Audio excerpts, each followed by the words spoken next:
दुकानाच्या इकडे चालला का? हो मी तिकडेच चाललो होतो. बाबू तिकडे चालला तर थोडा शॅम्पूची पुडी घेऊन यायचो, मला डोकं धुवायचं आहे. मी तिकडे दुकानाकडे नाही चाललो, मी तिकडे कामाशीर जात आहो. गौरी इकडे इकडे.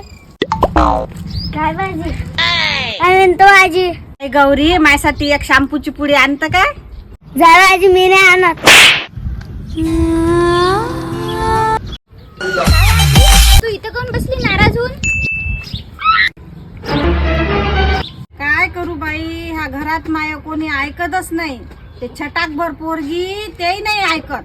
जाऊ दे ना मग, ऐकत नाही तर तू हे काम तूच करत जाय. बाई मी लहान होती ना तर खूप विचार करायची की हे जग बदलून टाकीन. मग मोठी झाली ना त्या एवढी, तेव्हा विचार केला की हा देश बदलून टाकीन. वर्षा मागून वर्ष गेले, मी आता म्हातारी झाली.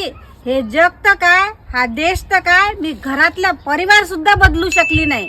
अहो आजी, हे देश बदलवल्यापेक्षा, हे जग बदलवल्यापेक्षा तू स्वतःलाच बदलायला पाहिजे होतं. खरं आहे बाई तुझं.